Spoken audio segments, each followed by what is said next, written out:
Mangwana ni mwalelepo vukenjani. Kleklas vanave Africa. Welcome to Africa Good Morning, the news and current affairs show bringing you everything you need to know happening on the African continent and beyond.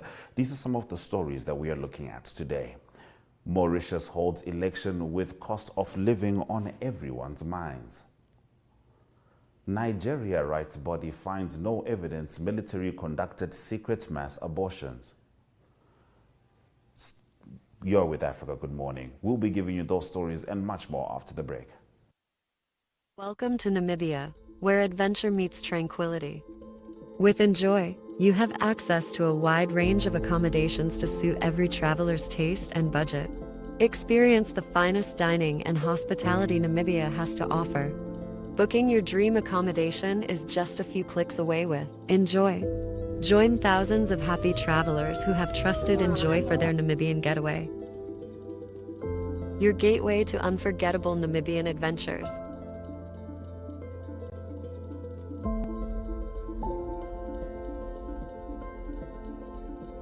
Visit us today at enjoy.my.na.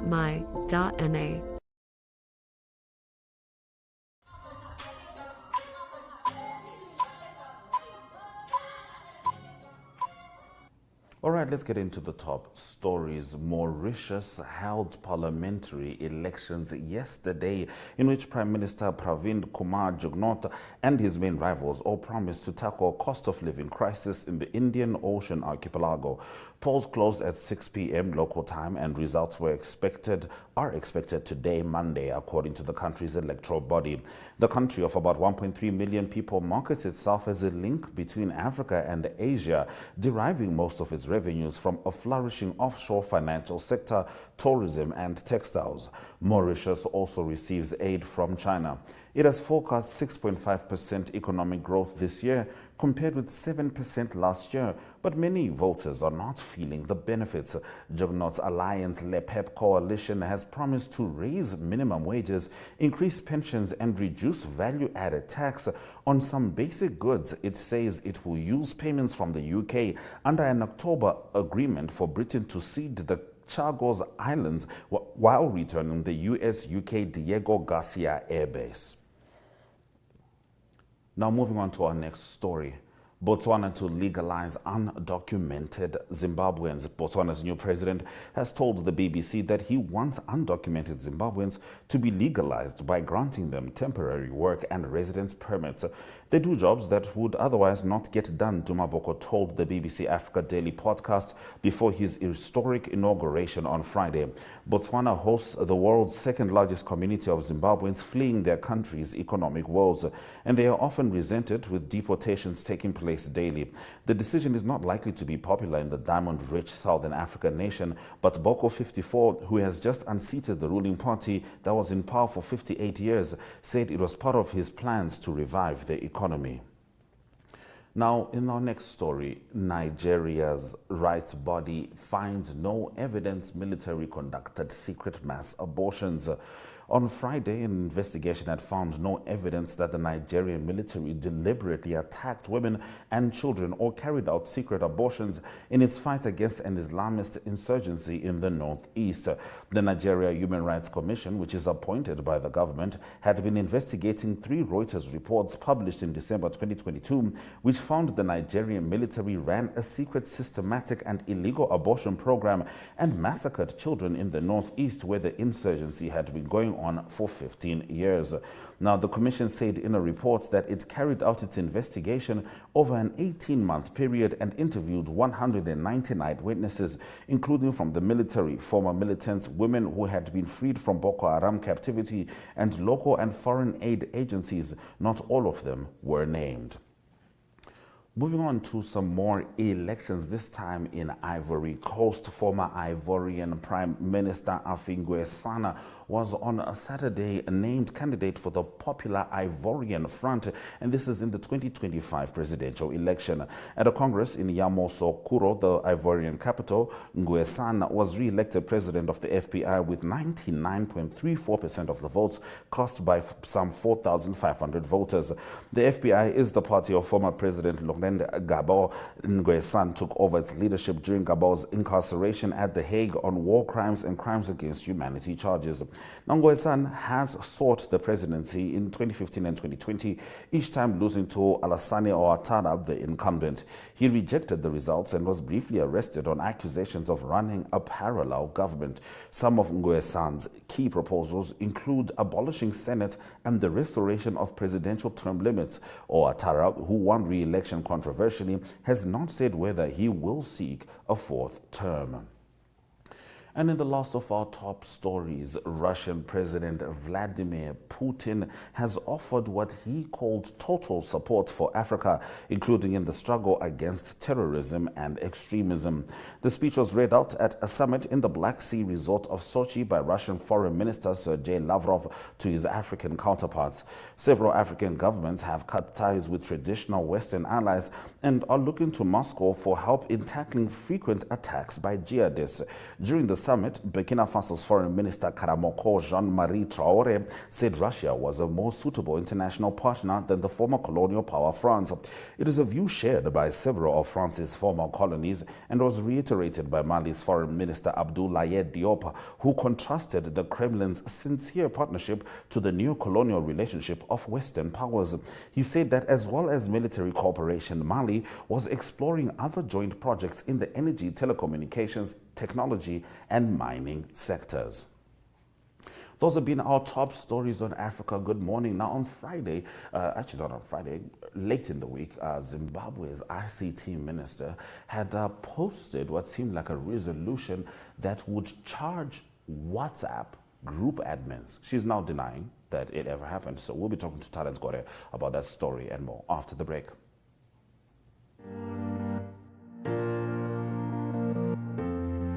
Med is a leading distributor, working in partnership with NewMed and WestMed to meet the comprehensive needs of the Namibian healthcare sector. As a partner pursuing sustainable global healthcare, we offer industry-leading medical solutions through our key focus areas, which include pharmaceuticals, orthopedics, ophthalmology, surgical devices and capital equipment, as well as a well-established scientific laboratory division.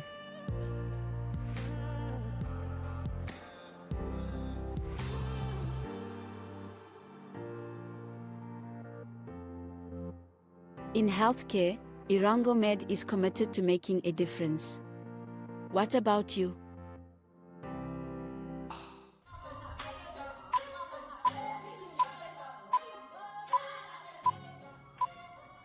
It's time for us to talk to Talent Gore in Zimbabwe as she brings us the latest news stories from there. Talent Wamukase.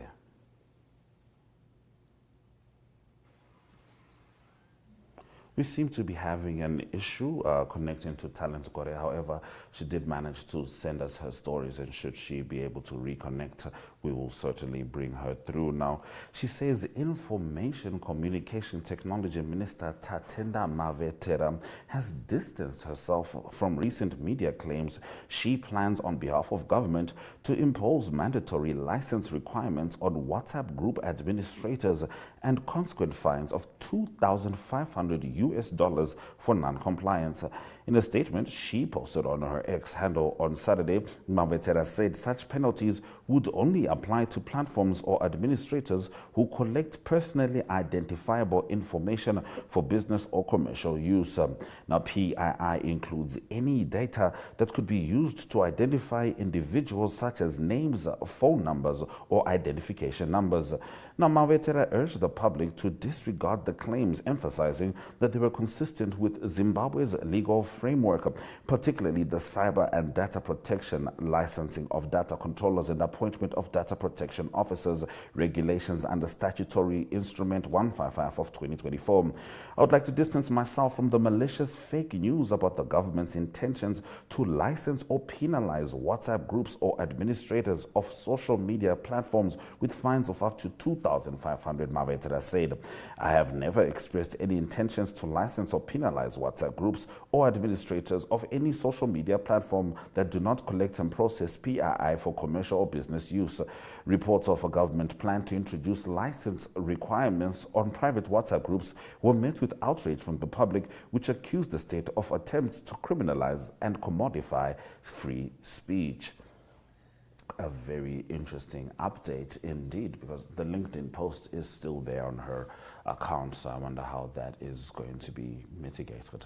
In the other of Talent Gore stories from Zimbabwe, the city of Harare last week, Thursday, destroyed several properties. This is in Ridgeview, Belvedere, who were accusing owners of building illegally. Dozens of families were rendered homeless as graders knocked down their houses in the operation, which will spread citywide, said the director of planning, Samuel Nyabeza. The city had identified settlements in Ridgeview which were built using fake papers, with some illegal settlers claiming that they were allocated the land by the state, Nyabeza said. Now, the city says the illegal structures were initially destroyed last year, but the occupiers, at the instigation of the land barons who sold them the land, returned the erected new structures. The city says it issued the illegal settlers prior warning to vacate the settlements before the demolitions. Nyabeza said they will intensify demolitions of illegal settlements and warned the land barons that they will be arrested without fear or favor. He added, "We have to restore order in the city, and we will not tolerate a situation where people just build houses without approvals and permission from council. A settlement has to be planned with all amenities in place before people start building. You cannot build a house without council approved plans. You cannot build where there are no sewer and water facilities. We urge residents to check with the city of Harare before buying land. Even when building a structure, every stage should have council approvals," he further said. Those were the stories coming from Zimbabwe, sent through by Talent Gore. Let's have a look at the weather predictions.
E-Ticket, your online ticket solution for events and event marketing, bringing you ease of mind and making sure that your event gets out there.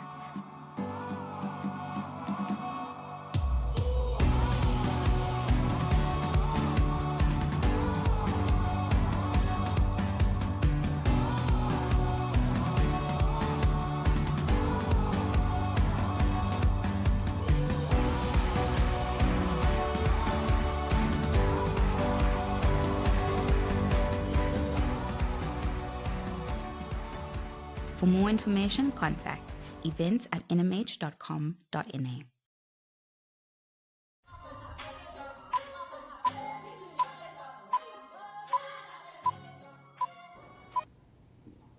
In economic news, Ghana, the world's #2 cocoa producer, has raised the fixed farm gate price paid to cocoa farmers for the second time this 2024-25 season to help boost farmers' incomes.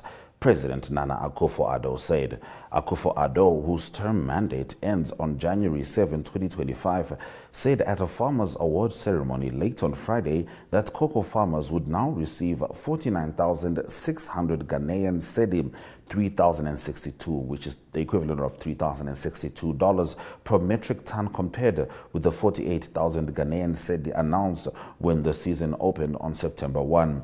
A cocoa marketing board spokesperson said that the increase had been introduced with immediate effect.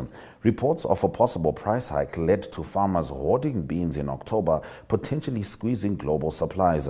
The authorities have been seeking to increase farmers' incomes and deter smuggling, which led to Ghana losing more than a third of its cocoa output for the 2023-24 season, according to Cocoa Board officials. This compounded sectoral woes that brought Ghana's production to a more than two-decade low, helping send global cocoa prices to record highs. That's been our economic news. Let's have a look at the indicators.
Neopaints has established a 67-year Namibian legacy, creating personalized paint solutions that blend quality and innovation for the Namibian people.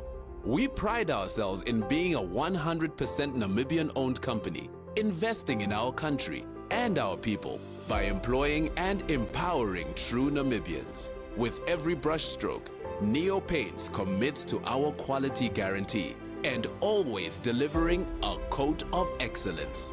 At Neopaints, we always stay true to our country. We are as Namibian as you.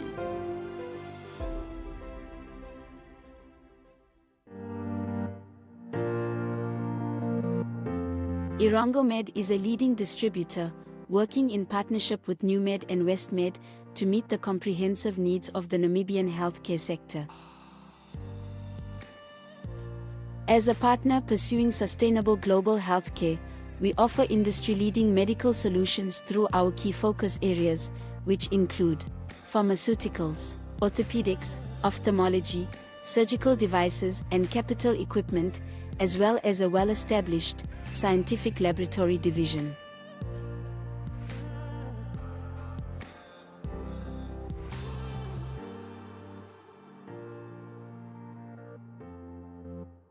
In healthcare, Irongomed is committed to making a difference. What about you?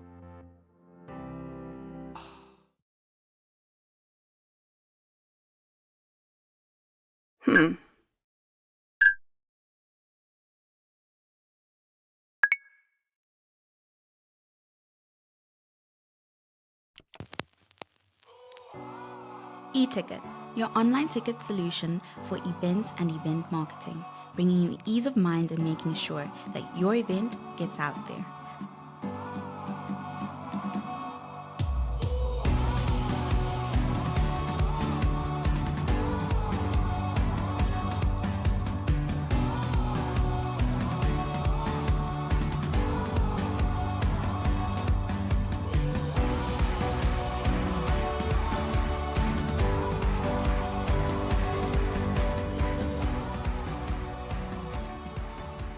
For more information, contact events@nmh.com.na.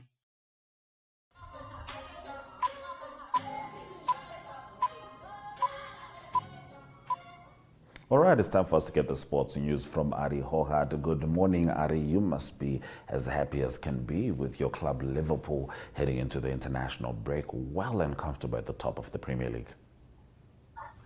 Yes, a very good morning, Ashwin. Yes, I'm wearing blue just because of this what it needs to be for what we're doing here on the broadcast. But I'll wear the red again for Christmas. But yes, it is Liverpool that is leading at the moment in the English Premier League. It's after 11 games, and it's mainly because of the contenders, the top five around them, all had challenges over the weekend. So it was Liverpool that did what they needed to do. They beat Aston Villa by 2-0 at home, but it was positions 2, 3, and 4 around them, and 5 actually around them before the start of the weekend that all dropped points. It is firstly defending champions Manchester City. They're down to 23 points now. They stay at 23 points because they lost at Brighton, and the score there was 2-1. Bit of a surprise, the slump of Manchester City. They've lost 2 English Premier League games now in a row, but they lost 4 games in a row, including other competitions as well. That's very unlike Manchester City. I think they're missing a player like Rodri that's injured in the midfield quite a lot. And then it is Chelsea and Arsenal that drew. That was 1-1. It was a very competitive, tight game. And that also assisted, obviously, the lot leaders at the moment. And then Nottingham Forest, that was number 3 before the weekend. They lost at home to Newcastle by 3-1. And the game on Sunday as well, Manchester United back to winning form again. They're doing well under Ruud van Nistelrooy, but he's finished. There's a new coach coming in. Manchester United beating Leicester City by 3-0. So that's all English Premier League. Liverpool, 28 points after 11 games. Manchester City, 23 points after 11 games as well. 5-point lead for Liverpool. On to rugby news, exciting rugby. It was lots of rugby. I'll go through that right quickly. Let's go by it from what was the most recent. It was South Africa that played against Scotland on Sunday evening. That was Springboks beat Scotland by 32 points to 15. That is Pieter-Steph du Toit running there with the ball. It sounds like a convincing score. It was quite tight till the last 10 minutes of the game, 5 minutes of the game actually. And it was a good win for the Springboks playing England this coming weekend. England, they stumbled. They lost against Australia. That was a bit of a surprise. An excellent game actually. 42 points to 37 was that result. That is Australia running through for a try. The last 5 minutes of that game, 3 tries scored in the game. A very exciting game. 42 points to 37. Australia beat England. Then Argentina too strong for Italy, 50 points to 18. And then a big result also for New Zealand, the All Blacks. That was Friday already. They beat Ireland by 23 points to 13.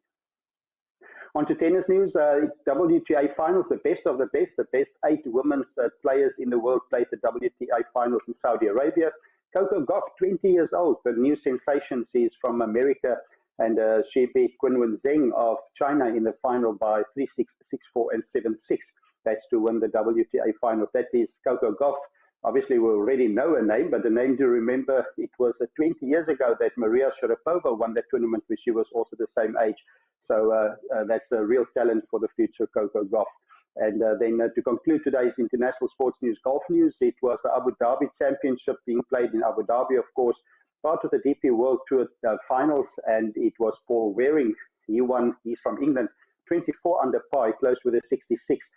2 shots better than Tyrrell Hatton on -22, Rory McIlroy -21, and then South African Tristan Lawrence, he was tied further down to 4th on -20. So that is all the golf stories for today, or the sports stories for today. Hope it's a great sport day for everyone and a sport week, and we continue to talk international sport throughout the week. Good day for everyone. Bye-bye. All right, let's swing into the highlights.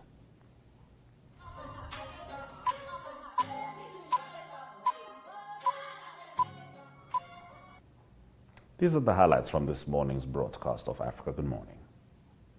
Mauritius holds election with cost of living on everyone's minds. Botswana to legalize undocumented Zimbabweans, according to the president. Ghana raises cocoa farmgate price again. DSTV 2 at 5, GoTV 25, 1up2.com, and Network Media Hub on YouTube is precisely where you can find us. From me, Ashwin Berry, and the Africa Good Morning team, Sweraja Kanaka.